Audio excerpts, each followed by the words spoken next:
Bueno, me voy a trabajar. Sigamos ahora con el concepto llamado ley de Ohm.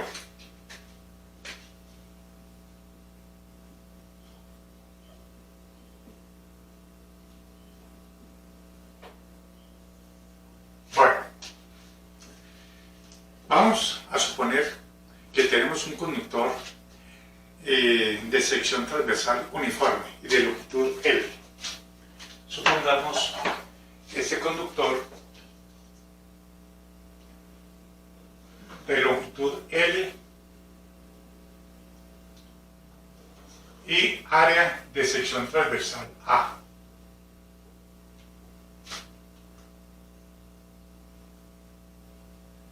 Longitud L. Y área de la sección transversal constante, uniforme. Vamos a suponer que por acá se aplicó una diferencia potencial por medio de una fuente voltada, una fuente de fuerza electromotriz. Una fuerza electromotriz E, tiene más y menos. Entonces, tenemos una fuente de fuerza electromotriz, se alimenta entre los dos extremos a un conductor de sección transversal uniforme de longitud L. Como ese es el termo positivo, siempre vamos a tomar el sentido convencional de la corriente. El sentido convencional es que las cargas positivas van de más a menos. Por lo tanto, ese sería el sentido de la intensidad del campo eléctrico y por lo tanto ese sería el sentido de la corriente. Como aquí hay un campo eléctrico producido por esa fuente de voltaje, entonces ahí va a haber una corriente, significa un flujo de carga, movimiento de cargas, portadores de carga, que también se le llama así. Tenemos aquí unos portadores de carga. Justo entonces. Esos son los portadores de carga. Que pueden ser iones positivos, pueden ser iones negativos o pueden ser, si es un conductor metálico, pueden ser electrones. Vamos a suponer que entonces son positivas. Mañana sin falta. Para nuestro sentido convencional. Se están moviendo de izquierda a derecha por la acción de este campo eléctrico. De este campo eléctrico E.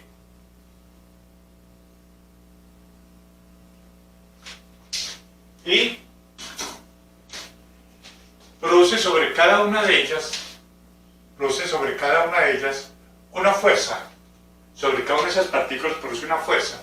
Supongamos que esta sea la fuerza del campo eléctrico, aplicada por el campo eléctrico E. Entonces, apliquemos la segunda ley de Newton, de fuerza es igual a masa por aceleración, a una de esas partículas. Supongamos que la partícula tiene una carga Q sub 0. Entonces tenemos que fuerza es igual a masa por la aceleración. Fuerza es igual a masa por aceleración, pero la fuerza es la fuerza electrostática. La fuerza del campo eléctrico que está dentro de ese conductor, donde la fuerza del campo eléctrico es igual a campo eléctrico por la carga Q sub 0, por cada una de esas cargas. En este caso están usando esta carguita. Entonces tenemos que Q sub 0 por E igual a masa por aceleración, pero de la aceleración, llevando en términos de velocidad, sería cambio de velocidad con respecto al tiempo.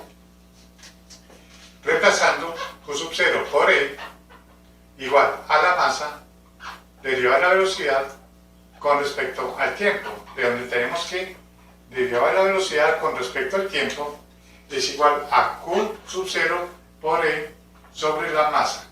Recuerden que Q sub 0 es la carga de la partícula que se está moviendo produciendo la corriente eléctrica.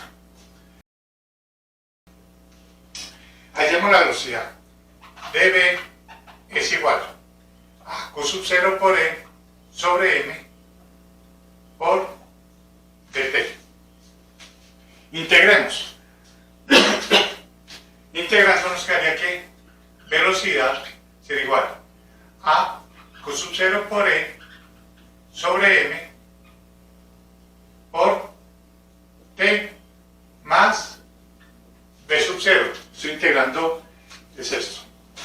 La integral de dB es igual a Q sub 0 por E sobre M por dt. Integro ambos lados, desde una velocidad inicial B hasta una velocidad B correspondiente a un tiempo T. ¿Cuánto microsegundo? Entonces quedaría B menos B sub 0, la integral de esto es B. Entre B sub 0 y B nos queda esto. Igual, todo esto se supone constante sobre la masa por la integral de dt es T. Llegamos a esto. Este B sub 0 pasa al otro lado. Claro, estos son vectores, ¿no? Vectores. Bien, eso es lo que tenemos acá. Es lo que tenemos acá. Entonces, de acá, pues organicemos esto. Tenemos que la velocidad, estoy trabajando de forma vectorial, velocidad es igual a B sub 0 más Q sub 0 por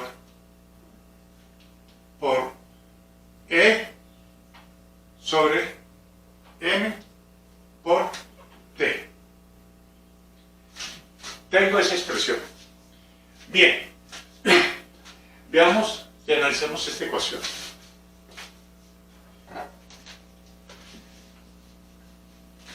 ¿Qué pasaría si desenergizamos el conductor? Es decir, abrimos la fuente. Es decir, si abrimos la fuente, entonces E es igual a 0. Si abrimos la fuente, significa que ya el campo eléctrico que es producido por la fuente se hace 0, allá dentro del conductor. Si el campo eléctrico se hace 0, según esta ecuación, nos indica que esto vale 0, nos quedaría que la velocidad instantánea en cualquier tiempo t es igual a b sub 0. B sub 0. ¿Qué significa eso? Que aunque el campo eléctrico sea 0, nos está indicando esta ecuación que esa partícula todavía sigue con una velocidad b sub 0. ¿Y a qué se debe esa velocidad aunque no exista campo eléctrico? Esa velocidad se debe a la agitación térmica o al calentamiento o a la temperatura que se encuentra dentro del conductor, o sea, por el efecto térmico. Por lo tanto, B sub 0 es debido al efecto térmico. Es debido al efecto térmico. Es decir, que aunque no haya campo eléctrico, esa partícula sigue moviéndose en ese conductor. Entonces, a eso se ve esa velocidad sub 0 cuando no hay campo eléctrico. Hallemos la velocidad de arrastre, o sea, la velocidad promedio con que se mueven las partículas. Para hallar la velocidad v sub d, la velocidad sub d, entonces ya hemos visto que la velocidad promedio con que se desplazan las partículas al circular una corriente por dentro del conductor es igual a un promedio. Entonces sería v sobre 2, un promedio de esta velocidad. Al ser un promedio, entonces tenemos que B sub d, que es B sub d, saquemos el promedio a esto. O sea, el promedio, que es B sub 0 más Q sub 0 por E sobre M por T, saquemos todo esto un promedio. Este es B sub 0. Velocidad, pero saquémosle un promedio. Perdón, velocidad ya es el promedio. Saquemos el promedio de eso para obtener la velocidad de arrastre. El promedio de la velocidad debido al efecto térmico. Como es debido al efecto térmico, el promedio de la velocidad de esas partículas debido al calentamiento del conductor es cero. ¿Por qué? ¿Por qué preguntas? Porque si aquí tengo una parte del conductor y en la ausencia de un campo eléctrico, la partícula empieza a moverse en todas las direcciones debido a la agitación, al agitamiento, debido a esa agitación al efecto térmico. Es decir, que la partícula empieza a moverse de una manera aleatoria. De manera pues que el recorrido de la partícula desde un punto A hasta un punto B, el recorrido es cero, porque se mueve, pero en todas las direcciones. Por lo tanto, la velocidad promedio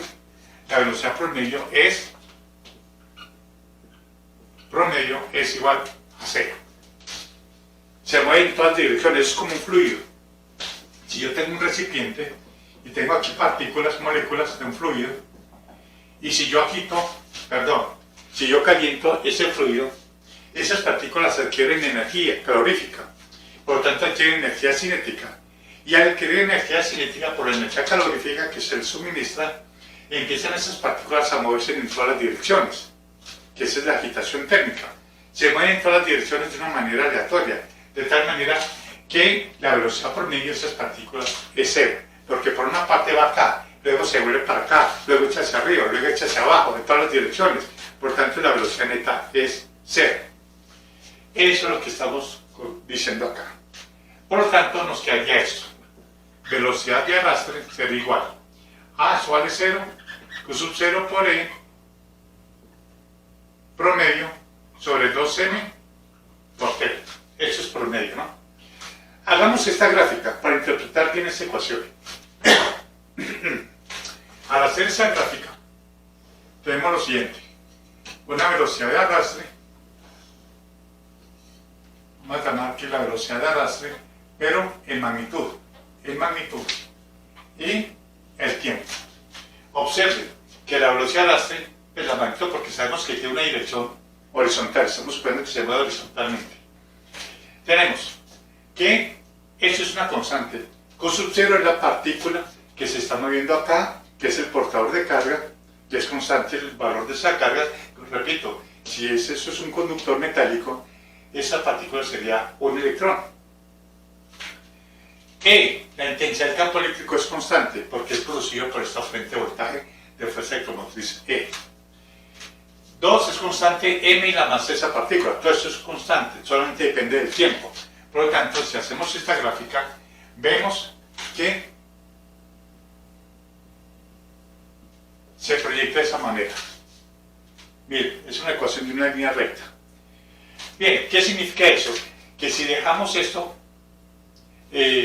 moviéndose las cargas por la acción de esta fuente de voltaje, es decir, si lo colocamos en un circuito y colocamos una semana funcionando ese circuito, según esta ecuación, nos dice que al cabo de una semana, la velocidad de las partículas van a tener velocidades mayores que la velocidad de la luz, ya que cuando T tiene muy grande, esa velocidad de las partículas es muy grande.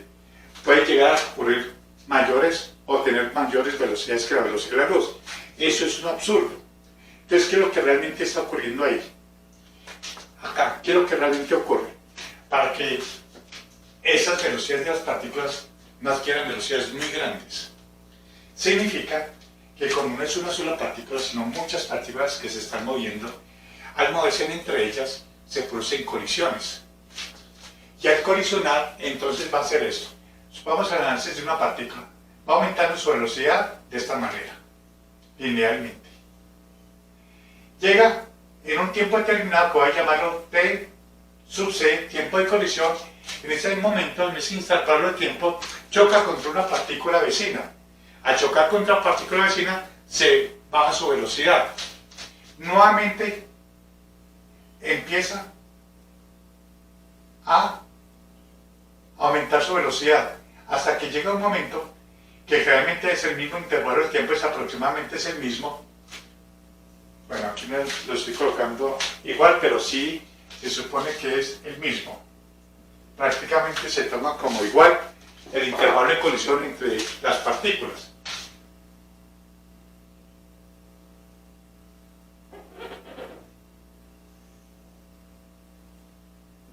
P sub C.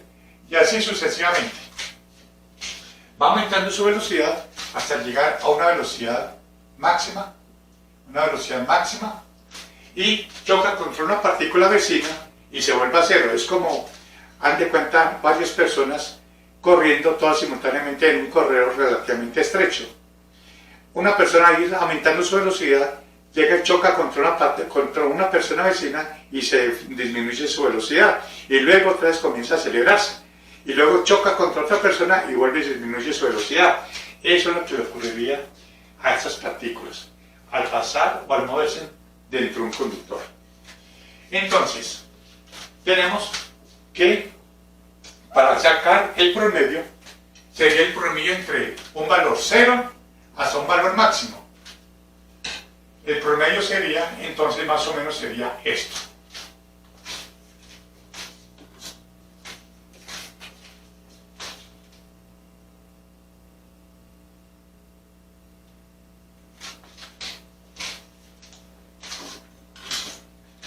Desde un valor 0 hasta un valor máximo, el promedio sería este, velocidad promedio.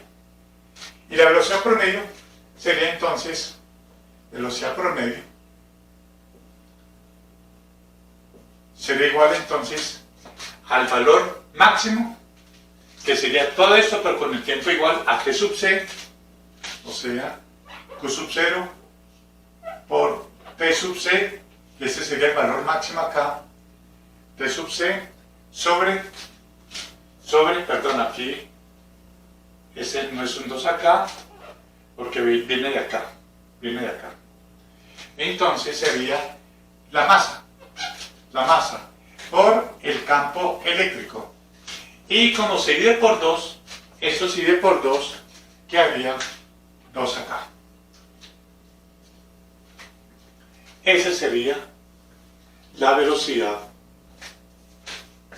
promedio. Bueno, aquí no inicié a colocar esa raya porque al decir V sub D significa velocidad promedio. Es esto. Sabemos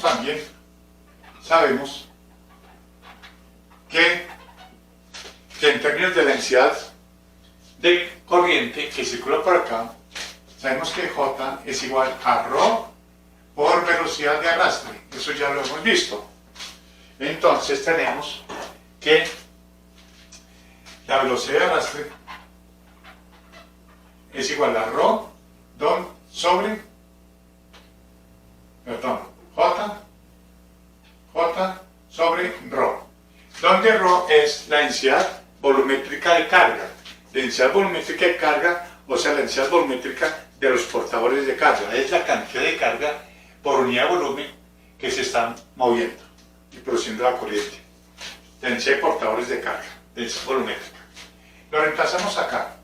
Tenemos que J sobre ρ es igual a Q sub 0, T sub C sobre 2m por campo eléctrico. Pasemos ρ al otro lado. J sería igual a ρ Q sub 0, T sub C sobre 2m por la intensidad del campo eléctrico. Pero ¿lo que es? Carga por unidad de volumen. Pero recuerden, esa carga por unidad de volumen es la carga que se está moviendo, los portadores de carga. Ρ es igual a la carga total por unidad de volumen. Voy a llamar volumen de esta manera. Volumen. Con una V mayúscula. Entonces lo reemplazamos acá y nos quedaría que J sería igual a carga por unidad de volumen Q sub 0 T sub C sobre 2m y por el campo eléctrico. Observen esa Q y Q sub 0. Q sub 0 es la carga elemental, la que se está moviendo.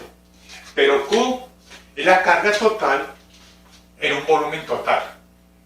La carga total que se mueve en un volumen total y que se está moviendo. Es una cantidad de carga dividida por un volumen y se está moviendo. Entonces, ¿cuánto es la carga total en términos de la carga elemental? ¿Recuerdan ustedes cuantización de la carga eléctrica? La carga total es igual a n veces el número de portadores de carga por la carga elemental. Es decir, Si por acá se están moviendo 10 electrones, la carga total sería 10 veces la carga del electrón. Es eso. Reemplazamos. J será igual a M Q sub 0 por Q sub 0 al cuadrado, sobre volumen. De una vez quedaría T sub C sobre 2M por campo eléctrico, donde N por unidad de volumen es N minúscula. Número de portadores de carga por unidad de volumen. Aquí es donde radica cuando un material es muy buen conductor o mal conductor. Acá, en el N, que significa que es el número de portadores de carga que se están moviendo. Si es un mal conductor, pues el número de portadores de carga, o sea, el número de partículas que se mueven serían muy pocas. Por lo tanto, serán muy pocas con respecto al volumen en que se encuentran esas partículas. Por lo tanto, tenemos que J sería igual a N por unidad de volumen, es esto de acá, sería N Q sub 0 al cuadrado, T sub C, que es el tiempo de colisión, sobre 2M. Todo eso multiplicado por el campo eléctrico. Observen, N es el número de portadores de carga por unidad de volumen. Eso es constante, para cada conductor es constante. Q sub 0 es la carga elemental, la que circula por ahí produciendo la corriente eléctrica, es constante. El tiempo de colisión suponemos que es constante, el intervalo de tiempo entre un choque y otro choque se supone que es constante. La masa de la partícula es constante, todo eso es una constante. Por lo tanto, definiendo esa constante, definiendo como sigma sub c igual m q sub 0 al cuadrado t sub c sobre 2m. Y ese sigma sub c se le conoce como conductividad eléctrica. Conductividad eléctrica del conductor, o sea, de ese conductor que estamos considerando. Más adelante les voy a indicar cuáles son, pues voy a colocarle acá, más adelante las unidades de la conductividad eléctrica. Por lo tanto, tenemos que J es igual a una constante, sigma sub c, por E, intensidad del campo eléctrico, y esta ecuación que ustedes ven ahí, donde el sigma sub c es la conductividad eléctrica, y miren, es constante, esa ecuación se le conoce como la ley de Ohm. Ley. ¿Quién lo hubiera dicho? De Ohm. Repito, si sigma sub c de ese material es constante, generalmente en los metales, esto es constante, por lo tanto, la densidad de corriente es directamente proporcional a la intensidad del campo eléctrico dentro del conductor.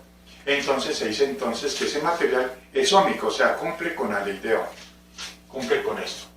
Si esta no fuera constante, sino que fuera cambiando dependiendo del voltaje, dependiendo de la temperatura, etc., entonces ya no sería una relación lineal, entonces no sería la ley de Ohm. Esa es la ley de Ohm. Ahora, ¿qué pasa si llevamos eso en términos de corrientes y voltajes? ¿Cómo? J. Yo voy considerando la magnitud. Voy a considerar la magnitud. J es igual a I por unidad de superficie o por unidad de área. Si quieren, I sobre S o I sobre A mayúscula, que es I, área de la sección transversal, donde atravesan los electrones o las partículas, o la superficie donde es atravesada por las partículas. Entonces, como quieran llamarlo, I sobre A o I sobre S. Lo importante es que tengan el concepto que es S y que es el área. Campo eléctrico. Campo eléctrico en su magnitud,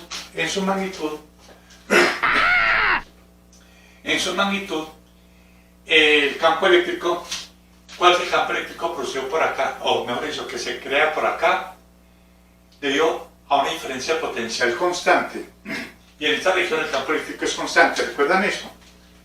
El campo eléctrico es una región donde es constante ese campo eléctrico y es una diferencia potencial y la distancia entre ellas, entre los dos puntos. ¿Recuerdan eso? Esto sería igual a E sobre L. Campo eléctrico sobre la distancia entre los dos puntos, entre este punto, digamos el punto 1 y el punto 2, la diferencia potencial, que aquí en este caso es E sobre L. Lo reemplazamos. Y sobre A es igual a sigma sub C por el campo eléctrico, estoy hablando de la magnitud, E sobre L. Entonces, tenemos acá que, despejando acá E sería igual a 1 sobre sigma sub C L sobre A, multiplicado por la intensidad de la corriente. Observen esta expresión acá. 1 sobre sigma sub C, o sea, el inverso de la conductividad, 1 sobre sigma sub C, el inverso de la conductividad, vamos a llamarlo ρ sub C, resistividad. El inverso de la conductividad es resistividad. ¡Ay, qué fácil! Resistividad eléctrica del material. Resistividad eléctrica del material. Ahora, después vamos a colocar acá las unidades de la resistividad. Una vez definido esto, 1 sobre sigma sub C conductividad igual a la resistividad, nos quedaría que E es igual a ρ sub C L sobre A, multiplicado por I, la corriente. Esta parte de acá, lo que está entre paréntesis,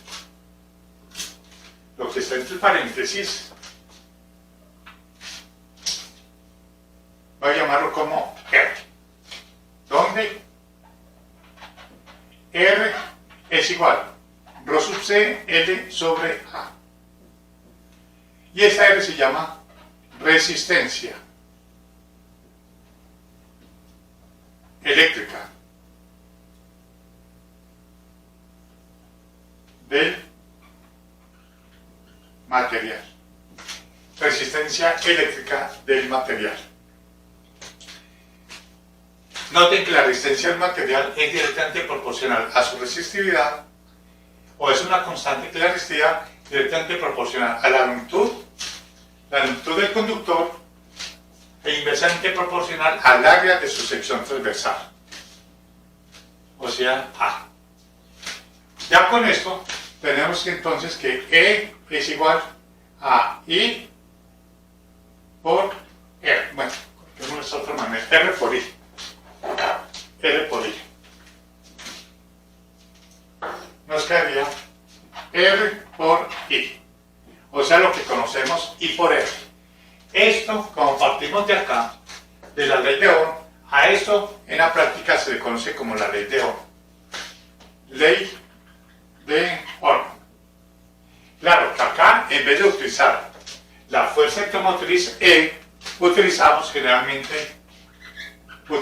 o es equivalente, bueno, tampoco realmente es equivalente, como después lo puedo explicar. Es V, voltaje. ¿Voltaje en dónde? Voltaje entre los terminales. Entonces, lo que nos dice esa ecuación es que la diferencia potencial, o sea, fuerza electromotriz, o V entre estos dos puntos, es directamente proporcional a la corriente que circula entre esos dos puntos multiplicado por la resistencia de ese material entre esos dos puntos. Eso es lo que nos dice esa ecuación. Y si hiciéramos una gráfica de B, V contra corriente, o sea, voltaje en función de la corriente, nos daría una línea recta Y la pendiente de esa línea recta, observen, es la resistencia. Ahora, si se hace una gráfica en sentido contrario, es decir, I en función del potencial, nos daría nuevamente una línea recta, pero la pendiente sería el inverso de la resistencia, o sea, la conductancia. El inverso de la resistencia, si hiciera una gráfica de I contra B. Pero como estoy haciendo la gráfica de B, o sea, V contra I, la pendiente es una línea recta. Entonces decimos que ese material es un material óhmico, o sea que cumple con la ley de Ohm.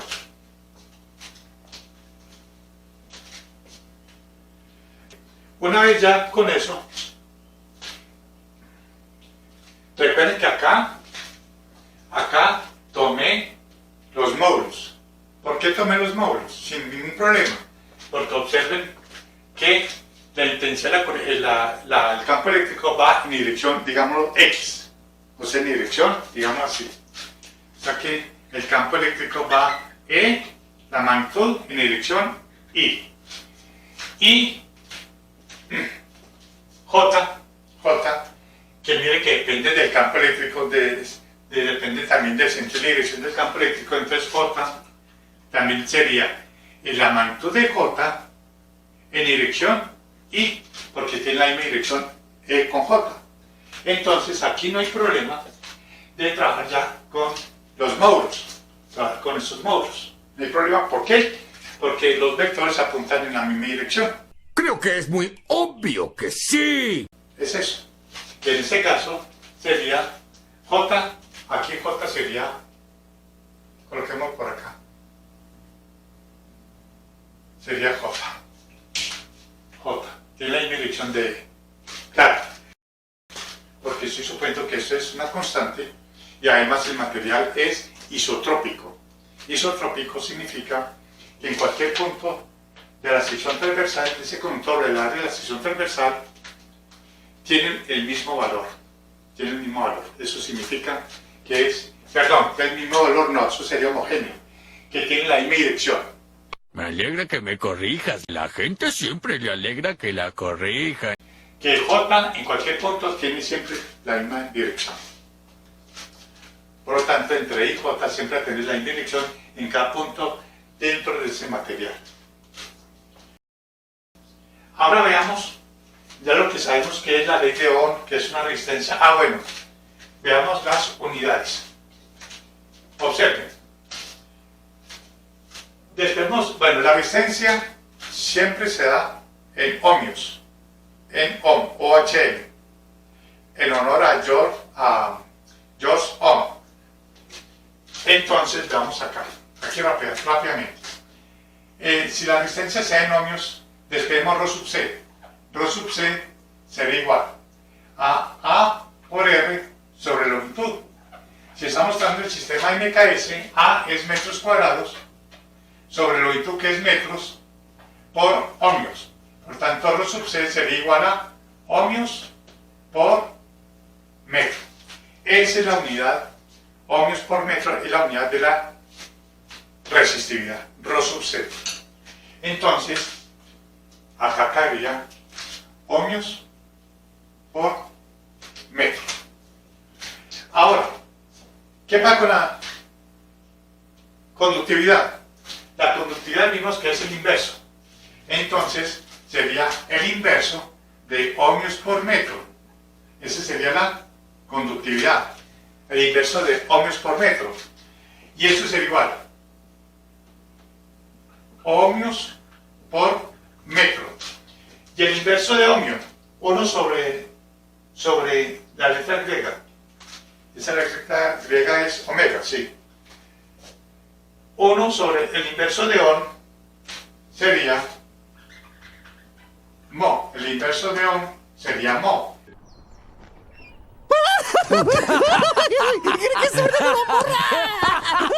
Sería sigma sub C sería igual a mo sobre metro.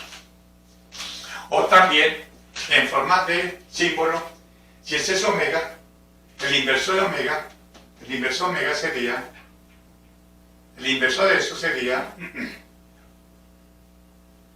sobre metro. Hay libros que utilizan eso también. Indica que es mo sobre metro. Mo sobre metro. ¿Por qué mo? Porque es el inverso de OHM. En la práctica, el mo o ese símbolo de la letra griega omega invertido, esto se le conoce como Siemens. Siemens. Y se abrevia con la letra mayúscula S. Siemens es el apellido, no me acuerdo el nombre, de un señor alemán que contribuyó mucho a la electricidad.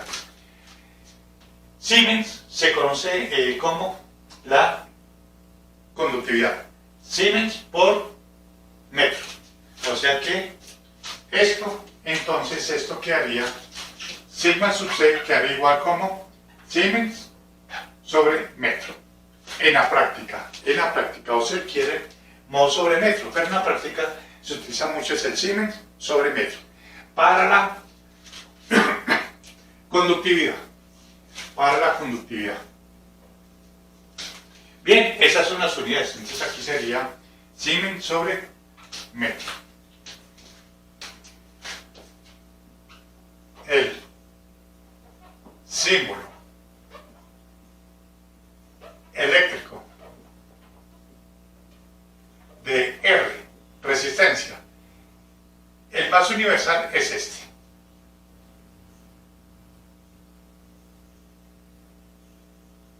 Es el más universal. Cuando ustedes vean en un plano eléctrico, un circuito eléctrico, ven ese símbolo, significa que ahí está conectada una resistencia.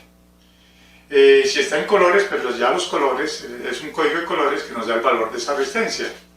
Esa es una forma. Otra forma, mucho más sencilla, es colocar esto, indicando que ahí existe una resistencia en ese circuito.